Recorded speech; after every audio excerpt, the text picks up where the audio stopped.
Hello students, welcome to our YouTube channel NRP NEET. और students, आप लोग से हमें बहुत ज़्यादा प्यार मिल रहा है, बहुत ज़्यादा लाइक्स आ रहे हैं और इस प्यार के लिए बहुत ज़्यादा धन्यवाद। इसी तरह से अपना प्यार बनाए रखें, चैनल को देखते रहें, लाइक शेयर सब्सक्राइब करते रहें और कोई डाउट्स हो तो कमेंट बॉक्स में आप कमेंट करके पूछ सकते हैं। चलिए आते हैं आज के टॉपिक के ऊपर सीधा। आज हम डिस्कस करने वाले हैं structure and development of male gametophyte, that is microgametogenesis. तो जैसा हमने लास्ट क्लास में डिस्कस किया था माइक्रोस्पोरोजेनेसिस, और हमने डिस्कस किए थे पोलन टेट्राड के बारे में, पोलन के स्ट्रक्चर्स के बारे में बात करी थी हमने, ठीक है। पोलन ग्रेन के बारे में बहुत सारी बातें करी थी। आज हम बात करने वाले हैं मेल गैमेटोफाइट के बारे में, ठीक है। देखिए, मेल गैमेटोफाइट जो होता है, सबसे पहली बात यह है कि male first cell pollen grain जो है, it is the first cell of male gametophyte that represent the immature male gametophyte. क्या बोल रहे हैं हम? Pollen grain is first cell of male gametophyte which represent the immature male gametophyte. किसको represent करेगा? Immature male gametophyte को represent करेगा pollen grain, ठीक है। तो इसका जो डेवलपमेंट होता है, मेल गैमेटोफाइट का जो डेवलपमेंट होता है वो कहाँ स्टार्ट होता है? सबसे पहली बात ये है कि that the development of male gametophyte starts inside the pollen sac, ठीक है। माइक्रोस्पोरेंजियम के अंदर ही मेल गैमेटोफाइट का डेवलपमेंट स्टार्ट हो जाएगा, ठीक है। दो तरह के स्टेप्स होते हैं इसके डेवलपमेंट में। सबसे पहला स्टेप क्या होता है बेटा? फर्स्ट स्टेप जो होता है इसके डेवलपमेंट में वो होता है प्री पोलिनेशन डेवलपमेंट, और सेकंड स्टेप जो होता है वो होता है पोस्ट पोलिनेशन डेवलपमेंट। मतलब पोलिनेशन क्या है? Pollination is the transfer of pollen grains from anther to stigma. Stigma is the part of female, ठीक है। Stigma is the female part of flower, ठीक है। तो स्टिग्मा के ऊपर पोलन ग्रेन जा रहा है, उसके बाद भी डेवलपमेंट हो रहा है, मतलब वहां भी कंप्लीटली डेवलप्ड होके नहीं जा रहा है, उसके बाद में भी कुछ डेवलपमेंट होगा, उससे पहले भी कुछ डेवलपमेट होता है। तो पोलिनेशन से पहले जो डेवलपमेंट हो रहा है उसको बोल रहे हैं प्री पोलिनेशन डेवलपमेंट, और pre pollination development starts inside the pollen sac, inside the microsporangium. और दूसरा होता है पोस्ट पोलिनेशन डेवलपमेंट। तो डेवलपमेंट ऑफ मेल गैमेटोफाइट जो है उसके अंदर सबसे पहला आएगा हमारा, first is pre pollination development. First is pre pollination development, ठीक है। तो पोलिनेशन से पहले जो डेवलपमेंट हो रहा है उसको बोल रहे हैं प्री पोलिनेशन डेवलपमेंट। तो हम बोल रहे हैं कि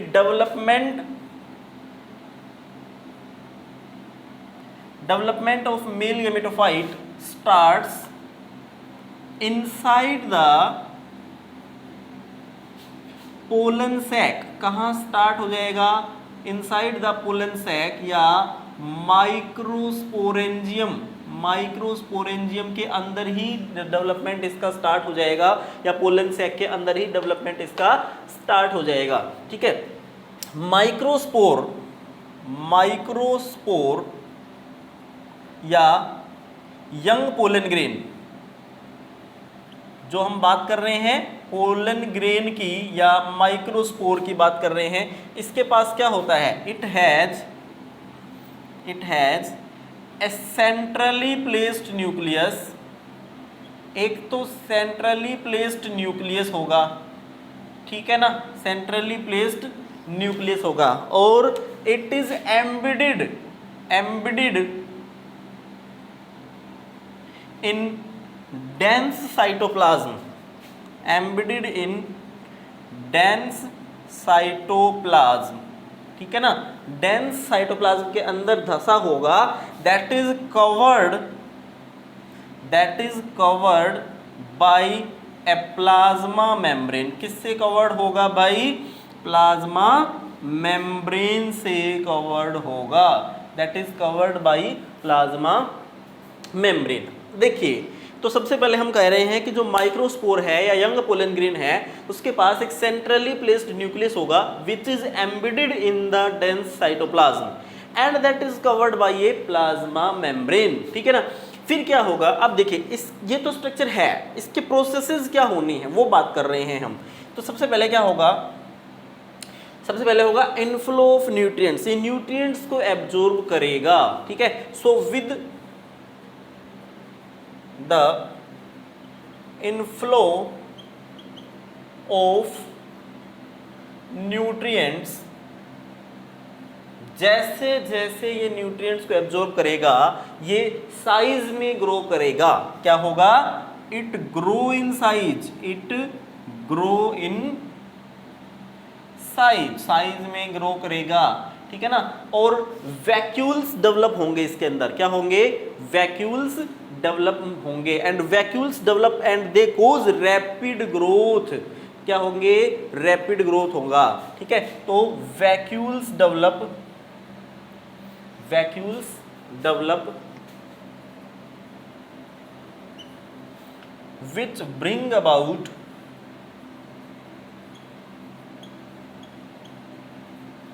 which bring about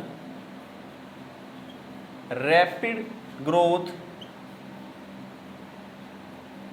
which bring about rapid growth of pollen grain, ठीक है। तो क्या होगा, न्यूट्रिएंट्स का इनफ्लो होने के साथ साथ पोलन ग्रेन की साइज बढ़ेगी, इसके अंदर वैक्यूल्स डेवलप होंगे जो रैपिड ग्रोथ करवाएंगे पोलन ग्रेन की। अब वैक्यूल का साइज बढ़ेगा ना, तो क्या होगा कि पोलन ग्रेन के न्यूक्लियस को एक साइड में शिफ्ट कर दिया जाएगा, ठीक है ना। सो क्या होगा इससे, vacuoles shift the nucleus of pollen grain, shift the nucleus of pollen grain towards membrane, कहाँ शिफ्ट कर देंगे, towards membrane, प्लाज्मा मेम्ब्रेन की तरफ शिफ्ट कर देंगे, push their nucleus in one side near the membrane, near the wall की तरफ, wall के पास पुश कर देंगे, शिफ्ट कर देंगे न्यूक्लियस को। वैक्यूल्स बढ़ेगा तो वो न्यूक्लियस को पुश करके और कहाँ शिफ्ट कर देगा, वॉल की तरफ शिफ्ट कर देगा, ठीक है ना। तो देखिए क्या होता है, प्रोसेस क्या होता है, बात कर रहे हैं हम, समझिए इसको आप। हम कह रहे हैं कि ये सेल वॉल है, ठीक है ना, ये इंटाइन और एक्साइन है, ये जर्म पोर है, जर्म पोर, एक्साइन, इंटाइन, ठीक है। ये सेंट्रली प्लेस्ड न्यूक्लियस है, दिस इज न्यूक्लियस, ठीक है ना। अब क्या होगा, न्यूट्रिएंट्स एब्जॉर्ब करेगा तो इसका साइज बढ़ेगा, ये साइज बढ़ गया थोड़ा सा, ठीक है ना। ये एक्साइन है, ठीक है। अंदर वैक्यूलाइजेशन होगा, वैक्यूल डेवलप होंगे, ये वैक्यूल डेवलप हो गया और न्यूक्लियस को शिफ्ट कर दिया गया एक साइड में, न्यूक्लियस को कहाँ शिफ्ट कर दिया गया, एक साइड में, टुवर्ड्स द वॉल। न्यूक्लियस को कहाँ शिफ्ट कर दिया गया भाई, वॉल की तरफ न्यूक्लियस को शिफ्ट कर दिया गया, ठीक है ना। सो वैक्यूल्स जब बढ़ेंगे ना, तो वैक्यूल्स क्या करेंगे, they will shift the nucleus towards the wall of pollen grain. Nucleus को कहाँ शिफ्ट कर देंगे, वो पोलन ग्रेन की वॉल की तरफ शिफ्ट कर देंगे, ठीक है। Now the protoplasm divides mitotically to form two unequal cells. Its protoplasm, क्या होगा भाई, protoplasm divides mitotically to form two unequal cells. दो अनइक्वल सेल्स बनाएगा भाई, ये क्या बनाएगा, दो अनइक्वल सेल्स बनाएगा। तो दो अनइक्वल बनेंगी तो एक लार्जर सेल बनेगी और एक स्मॉलर सेल बनेगी, ठीक है ना। The larger cell is called vegetative cell, larger cell is called vegetative cell और ट्यूब सेल। बड़ी वाली सेल को क्या बोलेंगे, वेजिटेटिव सेल बोलेंगे या ट्यूब सेल बोल देंगे, और छोटी वाली सेल को क्या बोल देंगे भाई, generative cell. Smaller cell is called generative cell, छोटी वाली सेल को क्या बोल देंगे, जनरेटिव सेल कह देंगे। ठीक है, क्या होगा भाई, देखो प्रोटोप्लाज्म डिवाइड होगा माइटोटिकली और दो अनइक्वल सेल बनाएगा, एक बड़ी सेल और एक छोटी सेल। ठीक है, छोटी वाली सेल को क्या बोलेंगे, जनरेटिव सेल, बड़ी वाली सेल को क्या बोलेंगे, वेजिटेटिव सेल। तो देखो इसका क्या होगा, देखिए एंटाइन, एक्साइन, एंटाइन, एक्साइन, ठीक है, और ये बन गई जनरेटिव सेल। ठीक है, जनरेटिव सेल हो गई ये इसका न्यूक्लियस हो गया जनरेटिव सेल का। This is the nucleus of generative cell, this is the nucleus of vegetative cell, और ये हो गई आपकी वेजिटेटिव सेल। ठीक है, तो क्या हो जाएगा कि this is the generative cell and this one is vegetative cell और ट्यूब सेल। ठीक है, तो इसका जो प्रोटोप्लाज्म है, जो आपका ग्रोथ हो गई किसकी, पोलन ग्रेन की, माइक्रोस्पोर की, ग्रोथ होने के बाद में सबसे पहले क्या हुआ, न्यूक्लियस शिफ्ट हुआ एक साइड में, न्यूक्लियस जैसे शिफ्ट हुआ इसके प्रोटोप्लाज्म की माइटोटिक डिवीजन होता है, दो अनइक्वल सेल बनती है, एक बड़ी सेल और एक छोटी सेल। बड़ी वाली सेल को हम बोल रहे हैं वेजिटेटिव सेल बेटा, और छोटी वाली सेल को हम बोल रहे हैं बेटा जनरेटिव सेल। अब क्या होगा, अब जनरेटिव सेल के चारों तरफ डेवलप होगी एक कैलोज की लेयर। ठीक है, a layer of callose develops around the generative cell, generative cell के चारों तरफ कैलोज की लेयर डेवलप होगी। ठीक है, and which separate it from the pollen grain wall. ठीक है ना, तो क्या होगा, layer of callose develops around the generative cell, generative cell which separate it from pollen grain wall। ठीक है, देखिए क्या होगा, यहां से आगे देखते हैं क्या हो रहा है।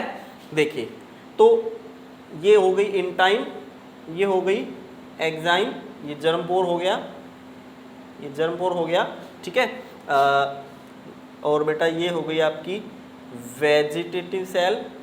ठीक है, ये छोटी वाली जो जनरेटिव सेल है उसके चारों तरफ ये ब्लैक वाली जो है, ये मान लीजिए ये हमने ड्रॉ की है, this is the layer of callose. क्या हो गई, ये कैलोज की लेयर डेवलप हो गई, तो ये हो गई आपकी जनरेटिव सेल। ठीक है ना, सो दिस इज द कैलोज, ये लेयर हो गई कैलोज की लेयर जो जनरेटिव सेल को वेजिटेटिव सेल से सेपरेट कर रही है। पहले क्या था कि ये वेजिटेटिव सेल थी इस तरीके से कंप्लीट। ठीक है, तो generative cell is not separated by vegetative cell, पहले सेपरेटेड नहीं थी। अब कैलोज की लेयर जब डेवलप हुई तो generative cell is now separated from the vegetative cell. Generative cell अब क्या हो गई, सेपरेट हो गई किससे, वेजिटेटिव सेल से। तो क्या हमने अभी तक क्या डिस्कस किया है, मेल गेमेटोफाइट के डेवलपमेंट में हमने बात करी सबसे पहले कि मेल गेमेटोफाइट जो होता है ना, उसके पास एक न्यूक्लियस होता है, सेंट्रली प्लेस्ड न्यूक्लियस होता है which is embedded in dense cytoplasm. ठीक है, इतनी बात करी थी। फिर हमने कहा था कि with the influx of nutrients क्या होगा, इसका साइज बढ़ेगा, वैक्यूलाइजेशन होगा, वैक्यूल्स जो होंगे वो पुश कर देंगे न्यूक्लियस को टुवर्ड्स द वॉल, न्यूक्लियस को पुश कर देंगे टुवर्ड्स द वॉल। ठीक है, जैसे ही न्यूक्लियस को पुश करेंगे टुवर्ड्स द वॉल क्या होगा, प्रोटोप्लाज्म डिवाइड माइटोटिकली, इसका प्रोटोप्लाज्म माइटोटिक डिवीजन करेगा, माइटोसिस से डिवीजन करेगा, and it will form two unequal cell, एक छोटी और एक बड़ी, दो अनइक्वल सेल्स बनाएगा। ठीक है, छोटी वाली सेल जो होगी उसको क्या बोलेंगे, छोटी वाली सेल को बोलेंगे जनरेटिव सेल, और बड़ी वाली जो सेल होगी उसको बोलेंगे वेजिटेटिव सेल और ट्यूब सेल। ठीक है बेटा, अभी generative cell is not separated by vegetative cell, but क्या होगा, बाद में जनरेटिव सेल के चारों तरफ एक कैलोज की लेयर डेवलप होगी, and this layer of callose separate the generative cell from pollen grain wall. ठीक है, आगे बात करते हैं, आगे क्या होगा, देखिए इसको मिटा दे रहा हूं मैं,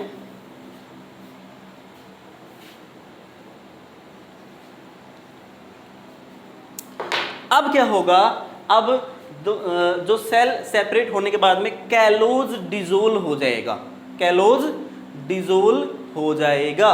now the callose dissolve and generative cell float inside the cytoplasm of tube cell. ठीक है, तो इसके बाद में क्या होगा, callose dissolve due to which generative cell float freely inside the cytoplasm of tube cell या वेजिटेटिव सेल। ठीक है, तो कैलोज डिसोल्व हो जाएगा। ठीक है, तो क्या हो जाएगा, इस तरीके से। ठीक है बेटा, ये हो गई आपकी, ये हो गया आपका generative nucleus, sorry vegetative cell का न्यूक्लियस। ठीक है, और ये हो गई आपकी जनरेटिव सेल। ठीक है, ये इसके वैक्यूल्स हो जाएंगे। So this is vacuole, this is nucleus of tube cell. Callose dissolve हो चुका है, so this is generative cell. ये क्या हो गई हमारी, जनरेटिव सेल हो जाएगी। सो generative cell after dissolution of callose it float freely inside the cytoplasm of, किसके साइटोप्लाज्म में, ट्यूब सेल। ट्यूब सेल के साइटोप्लाज्म में फ्रीली फ्लोट करेगी। ठीक है, इसके बाद देखिए ट्यूब सेल जो है, now the tube cell has a vacuolated cytoplasm. इसके पास वैक्यूल है, देखिए हमने वैक्यूल ड्रॉ किया है। ट्यूब सेल के पास कैसा साइटोप्लाज्म बेटा, वैक्यूलेटेड साइटोप्लाज्म है। ट्यूब सेल के पास वैक्यूलेटेड साइटोप्लाज्म है विच is rich in food reserve, जिसके पास फूड रिजर्व होता है। ठीक है, तो हम बात करते हैं कि now tube cell has a vacuolated cytoplasm which is rich in food reserve, जिसके पास फूड रिजर्व है बहुत सारा। Tube cell has a vacuolated cytoplasm which is rich in food reserve like starch, proteins, fats. तो food reserve कौन से होते हैं, like starch, proteins, fats. और फैट भी कौन से होते हैं, mostly unsaturated fatty acid.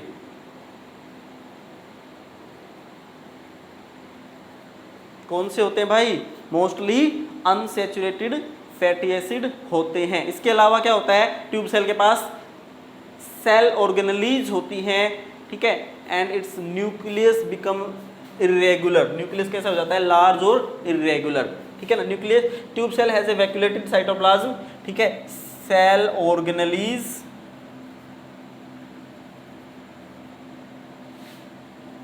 And large irregular nucleus, large irregular nucleus इसके पास होगा। तो अब जो ट्यूब सेल है इसके पास क्या होगा भाई, ट्यूब सेल के पास वैक्यूलेटेड साइटोप्लाज्म है जिसके पास बहुत सारे फूड रिजर्व्स हैं, जैसे स्टार्च हैं, प्रोटीन है, फैट हैं। और फैट भी कौन से हैं, मोस्टली अनसैचुरेटेड फैटी एसिड है बेटा। और सेल ऑर्गेनेलीज हैं और लार्ज इरेगुलर न्यूक्लियस होता है। इसका न्यूक्लियस कैसा हो जाता है, बड़ा हो जाता है और इरेगुलर हो जाता है।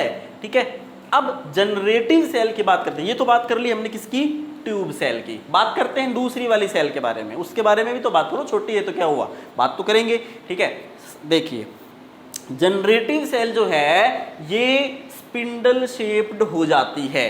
ठीक है, और स्फेरिकल भी हो सकती है। तो it will become spindle shaped to spherical. Generative cell जो है ये स्पिंडल शेप्ड टू स्फेरिकल कैसी भी हो सकती है, स्पिंडल शेप भी हो सकता है इसका, और ये स्फेरिकल भी हो सकता है। ठीक है ना, and it has thin cytoplasm, dense cytoplasm and A prominent nucleus. इसके पास क्या होता है, has dense cytoplasm and prominent nucleus. क्या होता है बेटा? Dense cytoplasm and prominent nucleus होता है। ठीक है, तो ये बातें हो गई ट्यूब सेल और जनरेटिव सेल की, ट्यूब सेल की और जनरेटिव सेल की। अब देखो कुछ स्पीसीज होती हैं जिनमें जनरेटिव सेल का डिवीजन हो जाता है, माइटोटिक डिवीजन हो जाता है। कुछ स्पीसीज में generative cell undergoes mitotic division. ठीक है, सो इन सम स्पीसीज हम बात कर रहे हैं कि कुछ स्पीसीज में क्या होता है, in some species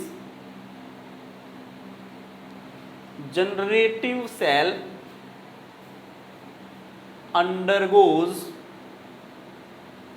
mitotic division. Generative cell का कैसा डिवीजन हो जाता है? माइटोटिक डिवीजन हो जाता है and form two male gametes. क्या बन जाएंगे? दो मेल गैमेट्स बन जाएंगे। It will form two male gametes before dehiscence of anther. Anther के डेहिसेंस से पहले ही दो मेल गैमेट बन जाएंगे। ठीक है, तो हेंस क्या होता है कि जो गैमेटोफाइट है या मेल गैमेट है, at the time of pollination, pollen grain या तो वो टू सेल स्टेज का होगा। देखिए हमने कहा कुछ स्पीसीज में जनरेटिव सेल का डिवीजन होता है, तो जहां जनरेटिव सेल का डिवीजन हो जाएगा वहां दो जनरेटिव हो जाएंगे और एक वेजिटेटिव। मतलब पोलन ग्रेन में कितनी सेल हो गई? 3 सेल हो गई। लेकिन जहां जनरेटिव सेल का डिवीजन नहीं होगा वहां पर एक जनरेटिव और एक वेजिटेटिव सेल। तो पोलन ग्रेन कितनी सेल का होगा? 2 सेल स्टेज का होगा। ठीक है, तो हम बोलते हैं hence at the time of pollination क्या होगा? Hence at the time of pollination, pollination के टाइम पे क्या होगा बेटा? पोलन ग्रेन या तो आइदर 2 सेल्स या तो 2 सेल का होगा, आइदर इट इज 2 सेल्ड या तो ये 2 सेल का होगा, and it is 2 sailed in 60% of flowering plants. 60% flowering plants के अंदर 2 सेल्ड होगा, 2 सेल का बना होगा। ठीक है, और इट इज 3 सेल्ड या फिर ये 3 सेल्ड होगा। ये होगा इन 40% फ्लोवरिंग प्लांट्स। 40% फ्लोवरिंग प्लांट्स में ये 3 सेल का होगा, यानी कि 40% प्लांट्स ऐसे होंगे जिनकी जनरेटिव सेल डिवाइड होकर के 2 गैमेट बना देगी, यानी कि 2 सेल बना देगी और उनमें 3 सेल पोलन ग्रेन होगा, 3 सेल का पोलन ग्रेन होगा। ठीक है, बिफोर पोलिनेशन की बात है, यहां तक बात है प्री पोलिनेशन डेवलपमेंट। अब पोलिनेशन हो जाएगा। अब क्या हो जाएगा बेटा? पोलिनेशन हो जाएगा, मतलब अब पोलन ग्रेन जो है ना वो ट्रांसफर कर दिया जाएगा एंथर से स्टिग्मा के ऊपर। ठीक है ना, तो ये बात थी प्री पोलिनेशन डेवलपमेंट की। मैं रिवाइज करता हूं एक बार फटाफट। प्री पोलिनेशन डेवलपमेंट में क्या हुआ, देखिए डायग्राम्स समझते रहिए। सबसे पहले हमने कहा कि जो माइक्रोस्पोर है या पोलन ग्रेन है वो माइक्रोस्पोरेंजियम के अंदर ही उसका प्री पोलिनेशन डेवलपमेंट स्टार्ट होता है। उसके पास एक न्यूक्लियस है और वो एम्बेडेड होता है, सेंट्रली प्लेस्ड होता है इन डेंस साइटोप्लाज्म। ठीक है, फिर इसका जैसे न्यूट्रिएंट्स का क्या होता है, न्यूट्रिएंट्स एब्जॉर्ब करता है, साइज बढ़ता है, वैक्यूल डेवलप होते हैं, न्यूक्लियस शिफ्ट कर दिया जाता है टुवर्ड्स द वॉल। ठीक है, अब साइटोप्लाज्म का माइटोसिस होगा, माइटोटिक डिवीजन होगा। माइटोटिक डिवीजन होगा तो 2 सेल बन जाएंगे, एक वेजिटेटिव और एक जनरेटिव। जनरेटिव सेल के चारों तरफ कैलोज का डेवलपमेंट होगा और अब क्या होगा, कैलोज जो है इसको फ्री कर देगा from the pollen grain wall. Now callose जो है वो डिजोल्व हो जाएगा और जैसे कैलोज डिजोल्व हो जाएगा generative cell will float freely in the cytoplasm और ट्यूब सेल। जनरेटिव सेल जो है वो ट्यूब सेल के साइटोप्लाज्म में फ्रीली फ्लो करेगी। अब 2 सेल हो गई ना, अब इनके बारे में बात करते हैं। ट्यूब सेल के पास क्या है? ट्यूब सेल के पास एक वैक्यूलेटेड साइटोप्लाज्म है विच is rich in food reserve. Food reserve होता है बहुत सारा। फूड रिजर्व में क्या है? स्टार्च है, प्रोटीन है और फैट है। फैट भी स्पेशली कौन सा? अनसैचुरेटेड फैटी एसिड वाला फैट होता है। ठीक है, और दूसरा जनरेटिव सेल की बात करते हैं। जनरेटिव सेल जो है वो स्पिंडल सेल स्पिंडल शेप हो सकती है, स्फेरिकल हो सकती है। ठीक है, और इसके पास dense cytoplasm with prominent nucleus होता है। ठीक है। कुछ एंजियोस्पर्म ऐसे होते हैं, कुछ स्पीसीज ऐसे होते हैं जहां जनरेटिव सेल डिवाइड हो जाती हैं, माइटोटिक डिवीजन करती हैं और वो 2 मेल गैमेट बना देती हैं। तो ऐसे एंजियोस्पर्म्स के अंदर जो पोलन ग्रेन होता है वो at the time of pollination 3 sailed pollen grain होता है। बट यहाँ जहां जनरेटिव सेल का डिवीजन नहीं होता, ऐसे एंजियोस्पर्म में at the time of pollination pollen grain 2 sailed होता है। ठीक है, तो ये बात हो गई प्री पोलिनेशन डेवलपमेंट की। इसके बाद में हो जाएगा, इस स्टेज के ऊपर पोलिनेशन हो जाएगा। इस स्टेज के ऊपर क्या हो जाएगा? पोलिनेशन हो जाएगा, यानी pollen grain is now transferred from anther to stigma. अब आफ्टर द पोलिनेशन इसका डेवलपमेंट और होता है। अब ये कंप्लीटली डेवलप्ड नहीं है, आफ्टर द पोलिनेशन भी डेवलप्ड होगा। उसको बोल देंगे हम पोस्ट पोलिनेशन डेवलपमेंट। ठीक है, तो इसको मैं मिटा रहा हूं और बात कर रहे हैं पोस्ट पोलिनेशन डेवलपमेंट की। ठीक है भाई,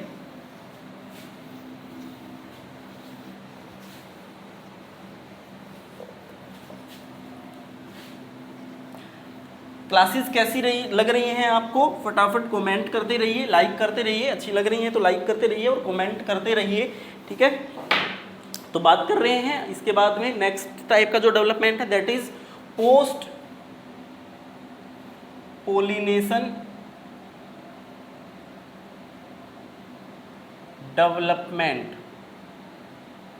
पोस्ट पोलिनेशन डेवलपमेंट यानी कि आफ्टर द पोलिनेशन डेवलपमेंट। ठीक है ना। सो पोस्ट पोलिनेशन के डेवलपमेंट में क्या होता है, सबसे पहले स्टिग्मा के ऊपर जो कंपैटिबल पोलन ग्रेन होते हैं, सिर्फ वही क्या करेंगे?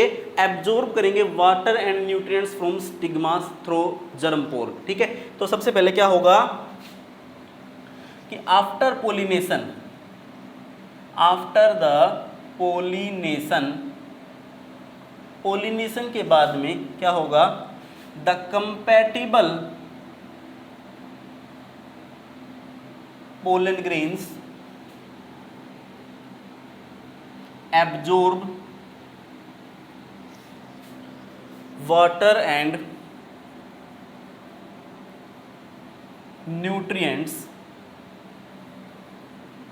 from the surface of stigma। ठीक है, कहां से एब्जॉर्ब करेंगे? From the surface of stigma through, किसके थ्रू? थ्रू जर्म पोर। किसके थ्रू बेटा? जर्म पोर के थ्रू एब्जॉर्ब करेंगे। ठीक है, क्या होगा? पोलिनेशन के बाद में जो कंपैटिबल पोलन ग्रेन है वो एब्जॉर्ब करेंगे वाटर और न्यूट्रिएंट्स। कहां से? From the surface of stigma through germ pore. ठीक है, अब ट्यूब सेल और जनरेटिव सेल जो है ना, it will enlarge and come out of pollen grain. Tube cell जो है ना वो बड़ी हो जाएगी और पोलन ग्रेन से बाहर निकल जाएगी through one of the germ pore. क्या हो जाएगा? ट्यूब सेल और generative cell will enlarge and come out of pollen grain through one of the germ pore।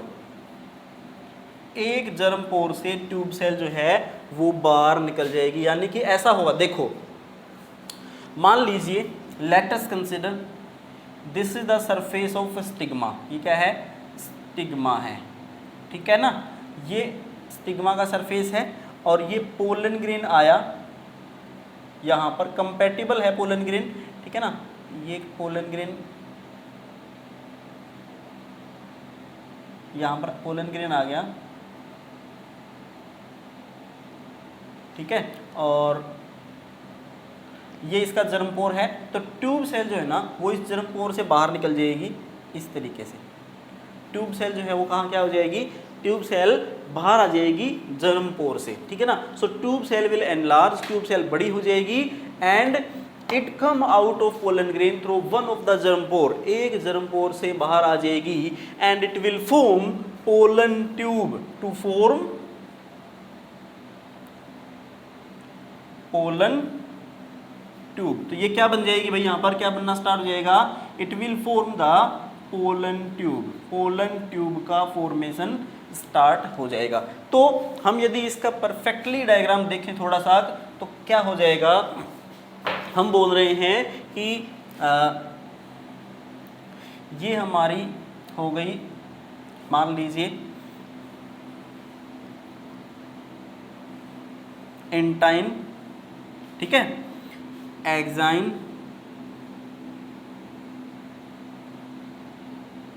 ठीक है, and let us consider it is the germ pore, ये एक germ पोर है, ठीक है। सो इंटाइन जो है ये इसके अंदर ये हमारी क्या है, जनरेटिव सेल है। तो वेजिटेटिव सेल जो है वो यहाँ से क्या हो जाएगी, बाहर निकल जाएगी, and it will form the pollen tube. क्या बना देगी ये, पोलन ट्यूब बना दी। अब देखो इसमें क्या क्या होगा, और देखिए इसमें हम बताएंगे, इसमें बात करेंगे अभी कि इसमें और क्या क्या होने वाला है, और क्या क्या प्रोसेसेस होने वाली हैं, ठीक है। So pollen tube is covered by intine, pollen tube जो है ना it is covered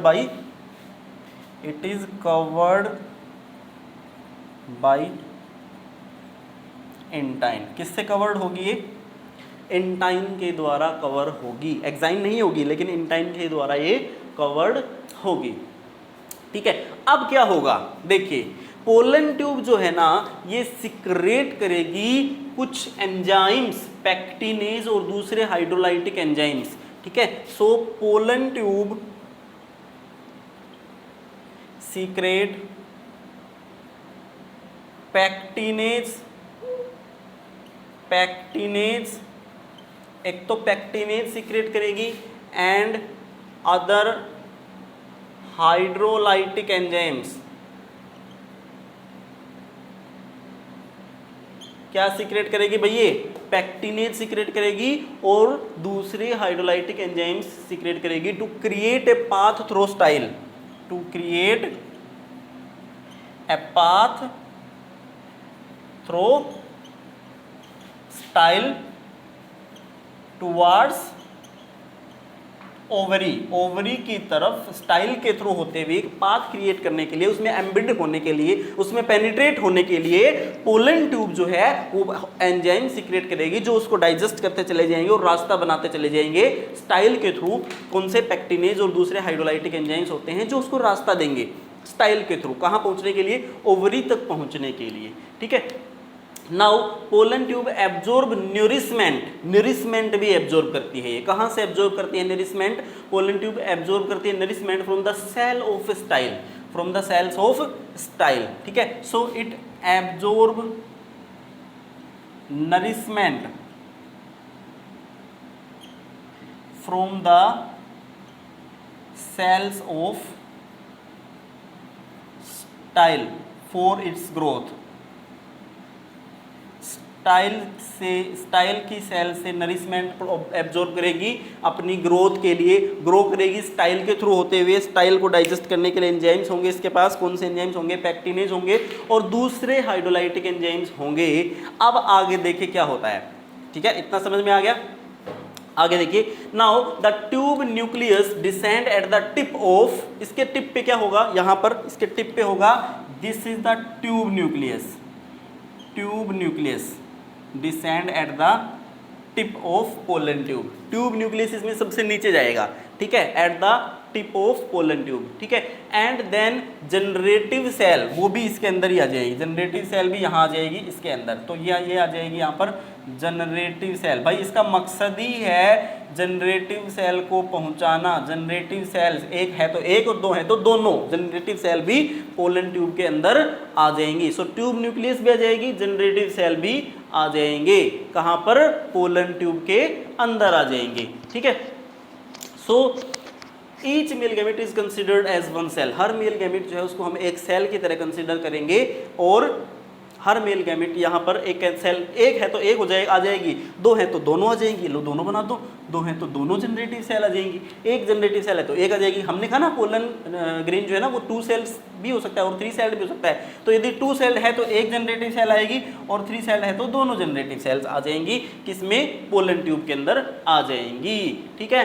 so pollen tube जो है वो बाद में क्या हो जाएगी, डीजनरेट हो जाएगी कंप्लीटली, पोलन ट्यूब जो है वो क्या हो जाएगी, डीजनरेट हो जाएगी, after that pollen tube will degenerate completely. So pollen tube या सॉरी पोलन ट्यूब नहीं होगी, बट ट्यूब न्यूक्लियस में डीजनरेट कंप्लीटली, ट्यूब न्यूक्लियस में डीजनरेट कंप्लीटली, ट्यूब न्यूक्लियस जो है वो डीजनरेट हो जाएगा कंप्लीटली, ठीक है। सो पोलन ट्यूब जो है इसका नेचर कैसा है, इसके नेचर की यदि बात करते हैं, पोलन ट्यूब के नेचर की बात करते हैं, so pollen tube is glandular, कैसी है, ग्लैंडुलर है, सिक्रेटरी है और एब्जॉर्प्टिव है। Pollen tube is glandular, secretory and absorptive, ठीक है। एक बार समझ लीजिए पोलन ट्यूब के बारे में क्या है। पोस्ट पोलिनेशन डेवलपमेंट में पोलिनेशन के बाद में क्या हुआ, पोलन ग्रेन जो है कंपैटिबल पोलन ग्रेन यदि है तो वो स्टिग्मा के सरफेस से वाटर और न्यूट्रिएंट्स एब्जॉर्ब करेगा। उससे क्या होगा कि जनरेटिव सेल जो है वो एनलार्ज होगी और एनलार्ज होकर के कहाँ से, पोलन ग्रेन से बाहर आ जाएगी। जनरेटिव सेल पोलन ग्रेन से बाहर आ जाएगी और पोलन ट्यूब बना देगी, ठीक है। अब पोलन ट्यूब जो है वो एम्बेडेड हो जाएगी इनसाइड द स्टिग्मा और स्टाइल के थ्रू जाएगी नीचे की तरफ, ठीक है। और कैसे जाएगी, वो सिक्रेट करेगी कुछ एंजाइम्स जैसे पैक्टिनेज और कुछ और हाइड्रोलाइटिक एंजाइम सिक्रेट करेगी जो रास्ता बनाएंगे किसके थ्रू, रास्ता बनाएंगे किसके थ्रू बेटा, स्टाइल के थ्रू, कहाँ तक जाएगी, ले जाएंगे उसको, ओवरी तक ले जाएंगे, ठीक है। अब जो पोलन ट्यूब है उसके पास सबसे नीचे उसके पास हो जाएगा जनरेटिव न्यूक्लियस और उसके सॉरी वेजिटेटिव न्यूक्लियस या ट्यूब न्यूक्लियस और फिर हो जाएगा जनरेटिव सेल। यदि एक है तो एक और दो है तो दोनों generative cell. Pollen tube is covered by intine, pollen tube को किसने कवर कर रखा है, इंटाइन ने कवर कर रखा है। पोलन ट्यूब जो है वो न्यूट्रिएंट्स एब्जॉर्ब करती है, कहाँ से, from the cells of style, style की सेल से न्यूट्रिएंट्स भी एब्जॉर्ब करती है पोलन ट्यूब, ठीक है। इसके बाद में हमने कहा कि पोलन ट्यूब जो है वो जनरेटिव सेल्स को कैरी करने के लिए स्पेशली ट्यूब न्यूक्लियस जो है it may degenerate completely, tube nucleus जो है वो कंप्लीटली डीजनरेट हो सकता है, ठीक है। सो पोलन ट्यूब जो है it is secretory, glandular, secretory भी है, ग्लैंडुलर भी है और एब्जॉर्प्टिव भी है, सिक्रेटरी भी है, ग्लैंडुलर भी है और एब्जॉर्प्टिव भी है। तो देखिए हम बात करते हैं अब पोलन ट्यूब के बारे में, ठीक है।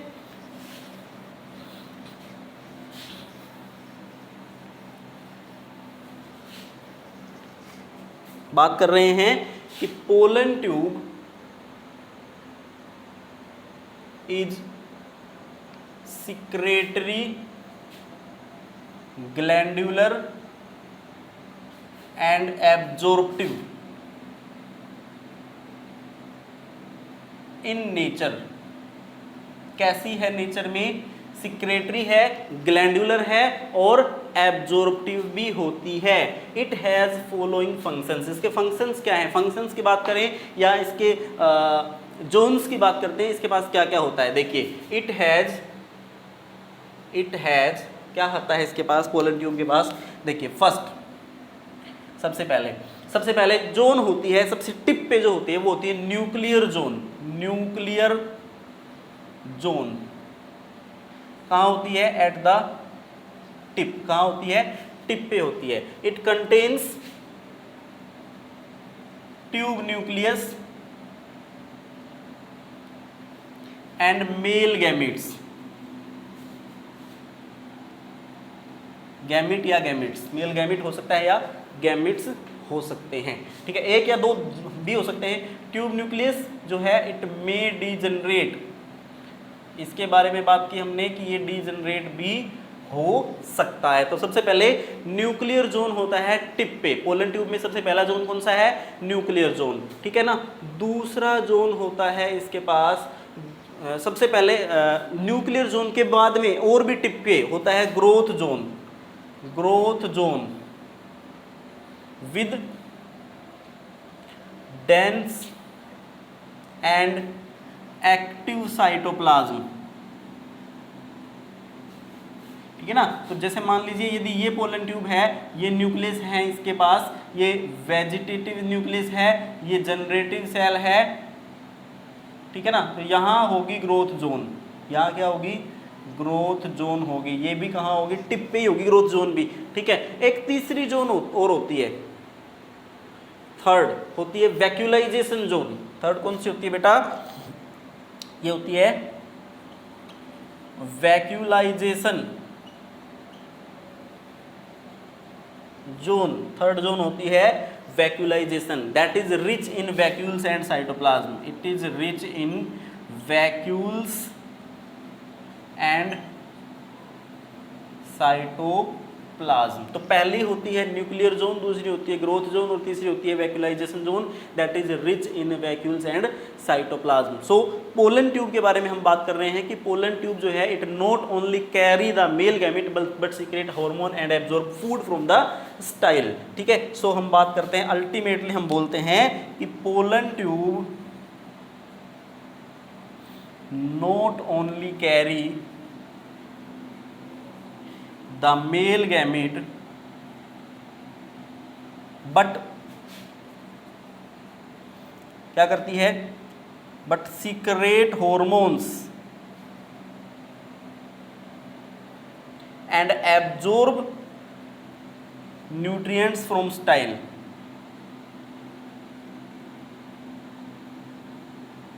हार्मोन सीक्रेट करती है और स्टाइल से न्यूट्रिएंट्स भी एब्जॉर्ब करती है। ठीक है, अब बात करते हैं कि एक पोलन ग्रेन जो होता है ना, एक pollen grain, the pollen grain with pollen tube carrying male gamete represent mature male gametophyte. Pollen grain जो है जिसके पास जो पोलन ट्यूब बना दिया, अब जिसने पोलन ट्यूब बना दिया, ये पोलन ग्रेन बन गया ना जिसने पोलन ट्यूब बना दिया, it is mature male gametophyte. ठीक है, so the pollen grain, the pollen grain with pollen tube carrying male gamete represent matured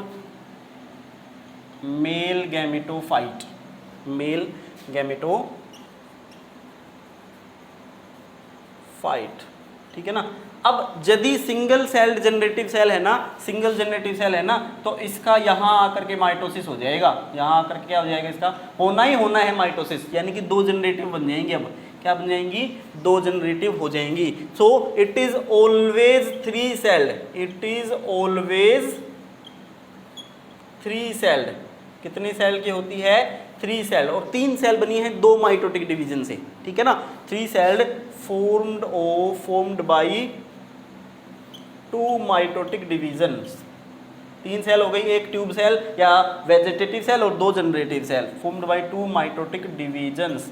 भाई पहले तो एक पोलन ग्रेन था, उसका माइटोटिक डिवीजन हुआ था साइटोप्लाज्म का, तो एक छोटी और एक बड़ी सेल बनी थी, एक वेजिटेटिव और एक जनरेटिव सेल, दो अनइक्वल सेल बनी थी ना। फिर जनरेटिव सेल का क्या हुआ, माइटोटिक डिवीजन हुआ, तो दो जनरेटिव सेल बन गई, दो क्या बन गई, जनरेटिव सेल बन गई, तो तीन सेल बन गई ना। So it is three celled, three nucleated और three celled structure formed by two mitotic divisions, दो माइटोटिक डिवीजन से ये बनती है स्ट्रक्चर। ठीक है, तो ये बात थी किसके बारे में, pollen grain, pollen tube formation के बारे में। ठीक है, सो इस तरह से होता है डेवलपमेंट ऑफ मेल गैमेटोफाइट। अब इसको बोलेंगे हम मैच्योर्ड मेल गैमेटोफाइट। अब हम इसको क्या बोलेंगे बेटा, मैच्योर्ड मेल गैमेटोफाइट। ठीक है, so this is about the development of male gametophyte. तो ये मेल गैमेटोफाइट का डेवलपमेंट हो गया। इसी के साथ आपका फ्लावर का मेल पार्ट कंप्लीट होता है। ठीक है, अब बात करेंगे फीमेल पार्ट के बारे में, पिस्टिल के बारे में बात करेंगे, मेगास्पोर के बारे में बात करेंगे, मेगास्पोरोजेनेसिस के बारे में बात करेंगे, ओव्यूल एम्ब्रियो सैक के स्ट्रक्चर के बारे में बात करेंगे। सारी चीज़ें डिस्कस करेंगे हम नेक्स्ट वीडियोज़ के अंदर। इस वीडियो को बहुत ध्यान से देखें, बहुत इंपॉर्टेंट है डेवलपमेंट ऑफ मेल गैमेटोफाइट। और मेहनत करते रहिए, पॉजिटिव रहिए, नेगेटिव चीज़ें दिमाग में नहीं आने दीजिए। ठीक है, पढ़ते रहिए, पढ़ते रहेंगे, खाली नहीं बैठेंगे तो कभी भी नेगेटिव चीज़ें दिमाग में नहीं आएंगी, पॉजिटिव ही रहेंगे और आप ज़रूर सक्सेस होंगे, ज़रूर आपका नीट क्वालिफाई होगा। Best of luck, thank you very much.